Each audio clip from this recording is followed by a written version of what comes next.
Well, I was gonna wait a while and then come back and talk about being aromantic later, but I've got everything all set up now and the dogs aren't barking, or at least they aren't right now.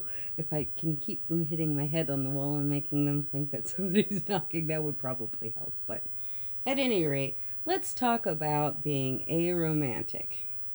Now, aromantic, this is the most common flag you'll see. It is green, a different shade of green, white, gray, and black. There are several variations on it though. There's one that doesn't have the white. There's one that has I think like yellow and orange. I'm not a big fan of orange, so then that's not really the most common one, but you will see variations of this flag and probably every other flag that we talk about from this point forward. There, there's not like an organizing body. It's not like you can like apply and say this is the flag that this community is going to use. There's no mythical god. This is the flag for this community, and that's So you're going to see variations, and you're also going to see terms that mean the same thing that are different terms, because there's different ideas came up in different places that essentially describe the same things. And it can get a little bit complicated, but that's why it's always nice to ask people what their labels are or what they mean to them, because it can vary from person to person. But on a very basic level, aromantic, similar to asexual, is a spectrum. It's the arrow spec. Arrows, ARO is the most common abbreviated form for aromantic people. Because aromantic is sort of similar to aromatic, you often see a lot of jokes in the community about that.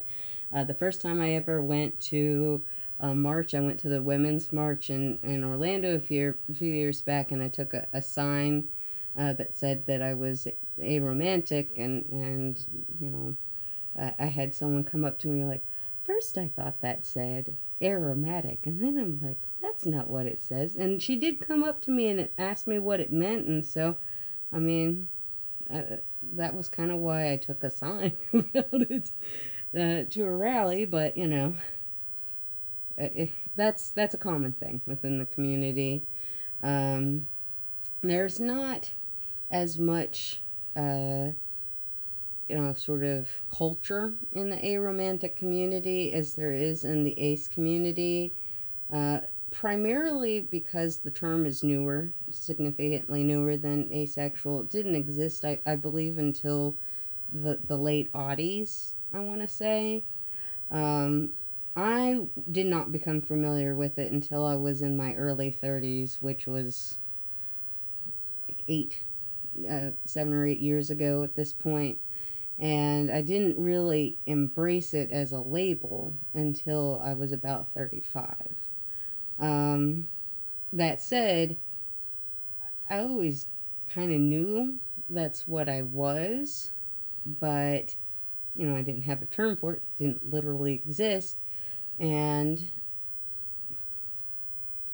here's I think the hardest thing about growing up aromantic in this culture is that we're told that what makes us human is our ability to have romantic love, and that the pinnacle and the most important relationship we'll ever have is a romantic relationship.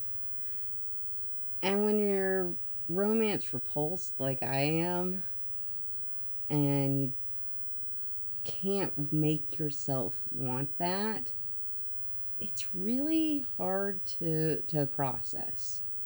And so when I first heard the term, I think I knew immediately on some level that that was who I was and it applied to me. But it was hard for me to let go of the idea that maybe someday there'd be some amazing, perfect person who would make me feel something I'd never felt before in my life. And, it's not like saying I'm aromantic means that if I ever met somebody that met the criteria, that I would be like, no, I'm a romantic, get away from me. It just means that I'm acknowledging the reality that that's just not particularly likely for me, because I don't like it. At the end of the day, I really don't. And there are aromantic people like me who are romance repulsed and absolutely can't even stand the idea. Like, it makes me kind of itchy to even think about being in a relationship.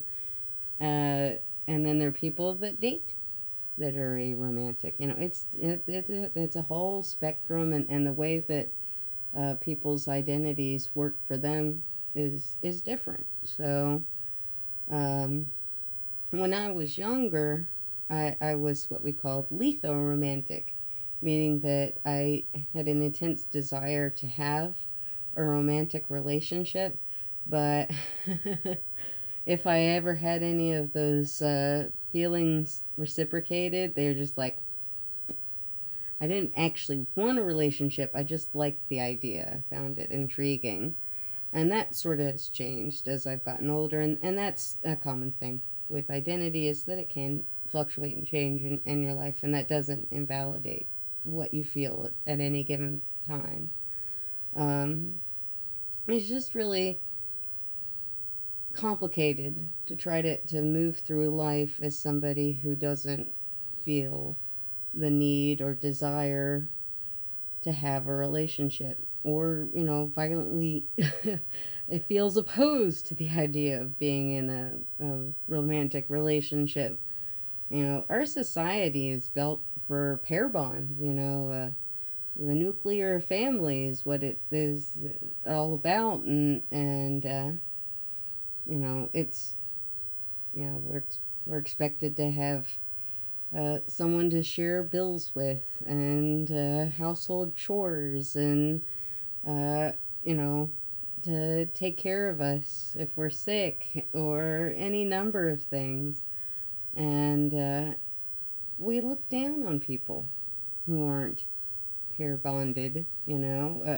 One topic that we had recently in one of my romantic communities was about um, the idea of having to identify yourself as single on, like, all government forms or medical forms or whatever. I don't like it. It doesn't feel right to me, because there's implications in the word single that just don't apply to me. I'm not single and ready to mingle. I'm not like someone who wants something but can't have it. I'm somebody who feels perfectly happy and complete the way I am, and I don't think that single has that connotation. It just doesn't. There's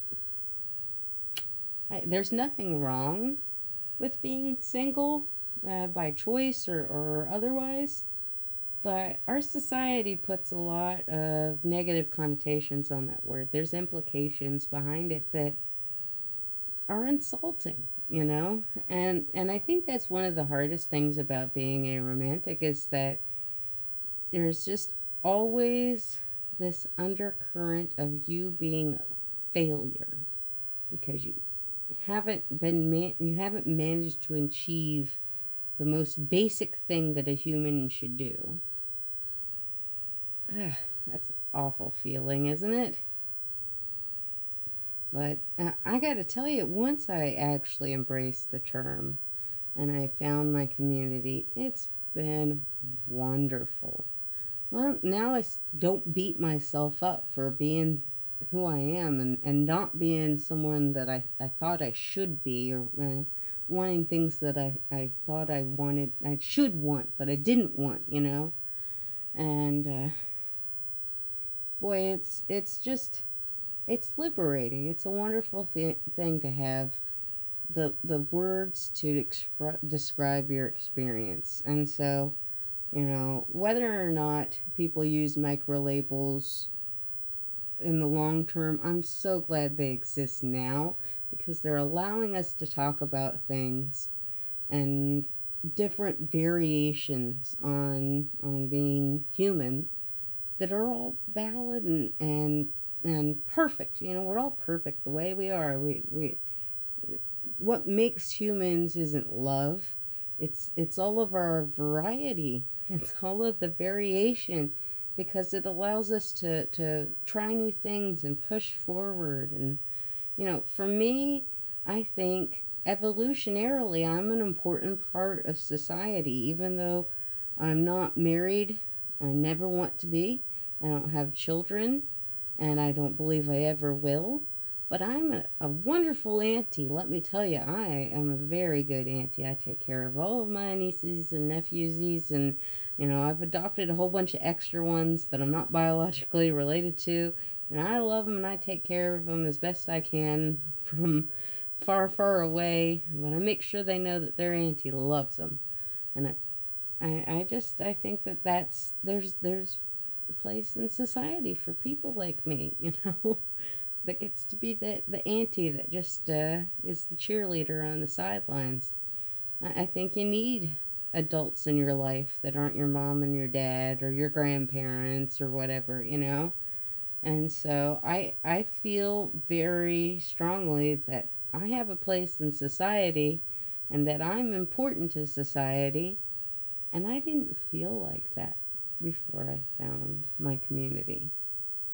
So, this was a little bit more of a like the case for the importance of micro labels than an explanation solely of aromantism. But I hope that you at least have some idea after watching this what we are on a fundamental level, and as I go through my labels, I'll probably be able to give you a little a little more clarity on some of the variety of aromantics you see that aren't like me. So anyway, that's it.